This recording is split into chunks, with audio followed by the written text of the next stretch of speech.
Ralph of the Drift. Book 1. The Maiden Wake. Revised. Earth had learned to move quietly in the far future. Not because it was afraid.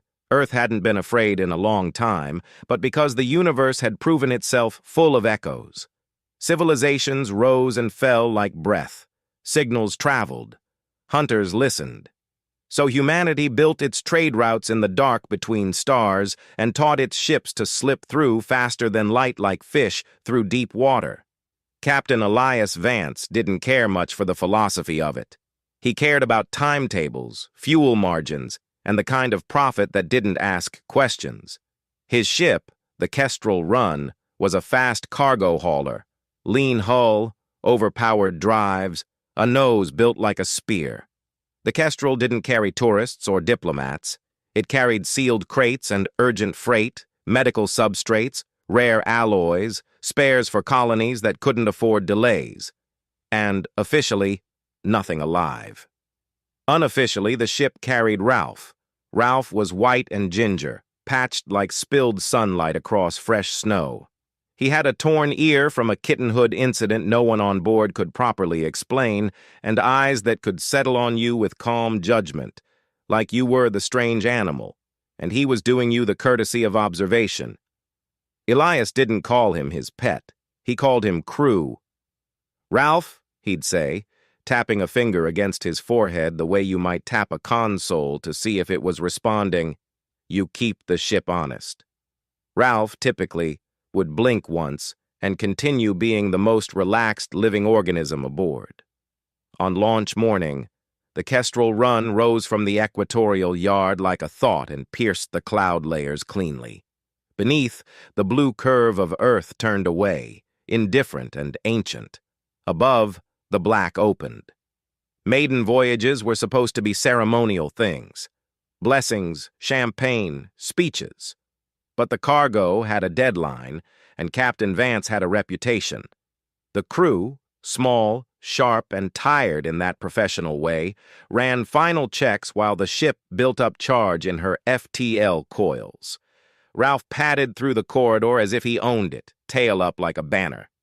"Gravity steady," engineering called. "Navigation locked," came another voice.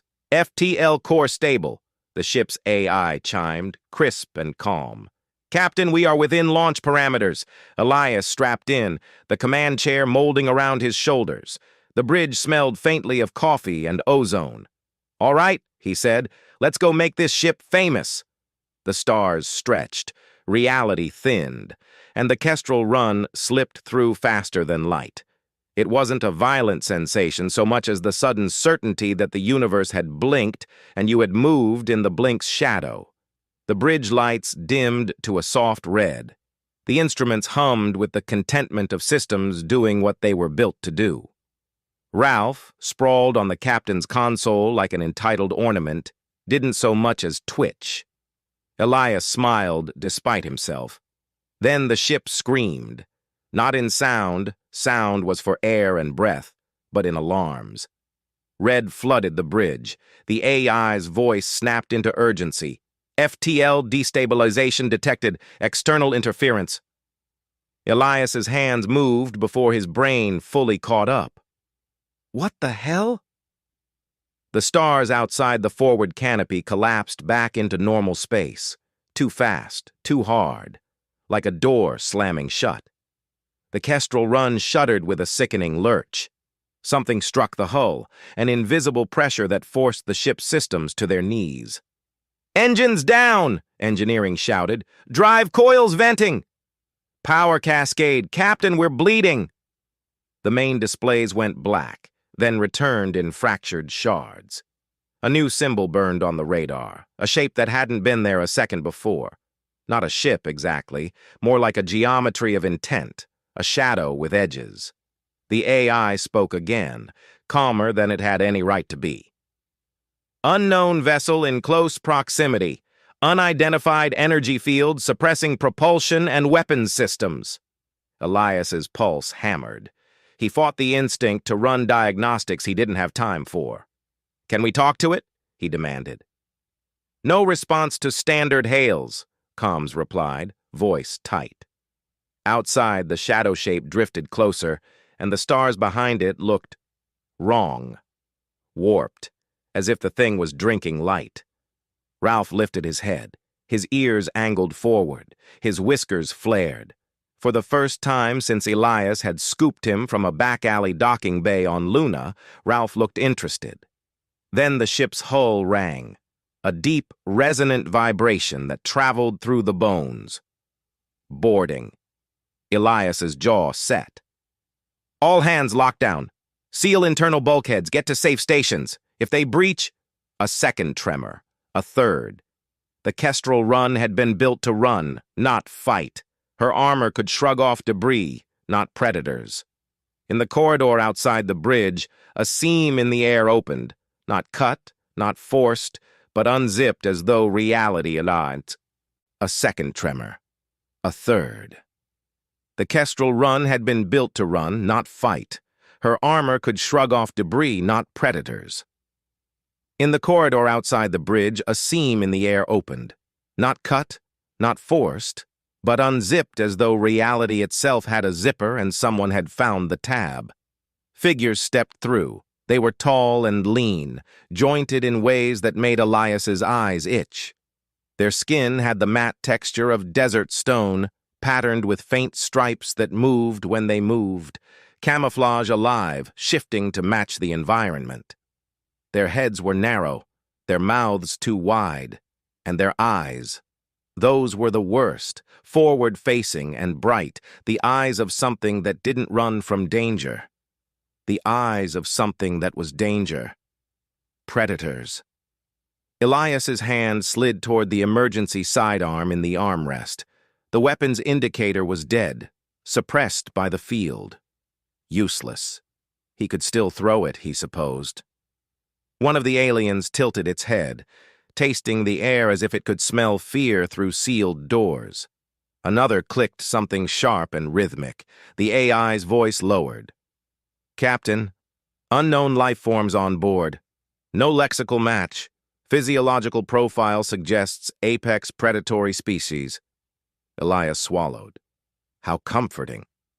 The lead alien stepped closer to the bridge hatch and placed a hand against it. The metal rippled under its palm. Elias had seen cutting torches. He had seen plasma bites. This wasn't either. It was as if the door was being convinced it had never been solid. Behind him, the crew held their breath. Ralph stood. He was not a large cat. A bit overweight, perhaps, from the spoils of long-haul life and the fact that Elias had never been good at saying no to a creature who asked with his eyes. But when Ralph rose, his spine lengthened like a drawn blade, his tail lowered.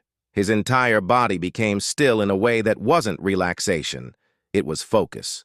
The door thinned, softened, began to part. A clawed hand slipped through the widening seam, and Ralph moved. He didn't leap like a pet. He launched like a weapon, white and ginger missile, silent except for the soft thump of paws that didn't need sound to carry menace. He hit the alien hand with a precision that made Elias's breath catch. Not random scratching, no panic. A calculated strike, claws hooking, teeth flashing, jaws locking down with absolute certainty. The alien jerked back with a noise that was half click, half scream. Ralph landed, turned, and hissed. It wasn't a cute hiss. It was the hiss of something ancient that remembered being worshipped and feared in equal measure. A warning from a creature that had once kept grain stores safe by making lesser predators vanish. Ralph's back arched. His fur rose, doubling his size. His eyes widened until they were all dark, reflecting nothing. And then, in a movement so small it was almost insulting, he took one step forward. The alien stopped. Elias watched their posture change. The confident forward lean, the hunting readiness, gone, replaced by a subtle retreat. Not fear like prey would have, fear like hunters feel when they realize they are not at the top of the food chain. One of them clicked urgently. Another made a low, rumbling sound and raised its hands, palms outward, a gesture that might have meant calm or don't attack. Ralph answered by opening his mouth and releasing a sound that had no business coming from something so small. A growl, deep and vibrating, born from a throat that had apparently decided physics were optional. The sound filled the bridge like a threat carved into air. The lead alien took a step back, then another. Their claws scraped lightly on the floor as they retreated, heads turning left and right, checking for more of whatever Ralph was. Because in their minds, there was no way a creature like that existed alone. Elias didn't move. He barely breathed. Ralph advanced one more step, slow, deliberate. His tail flicked once, an impatient whip. The aliens faltered. Then, as if some silent vote had been cast, they turned in unison and hurried back the way they'd come, slipping through the seam in reality as quickly as they'd arrived. The air closed behind them like a wound sealing. For a full second, no one spoke.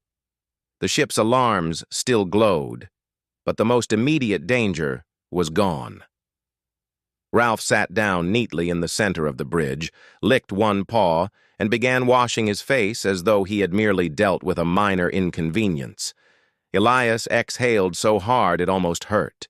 He reached down, fingers trembling just a little, and scratched Ralph behind the ear. "You," he said quietly, "are going to get me killed." Ralph paused mid-lick and looked up at him with serene, golden-eyed accusation, as if to say, "You're welcome." The AI, after a moment, added in its perfectly neutral tone, "Captain, it may be prudent to update the ship's crew manifest." Elias gave a shaky laugh. "Yeah," he said, "put him down as security." Ralph's tail flicked again. Outside, the stars remained indifferent. But somewhere beyond the hull, in the dark where predators listened, something had learned a new rule. Earth did not travel alone, and some of Earth's smallest passengers were not prey. They were warnings, to be continued.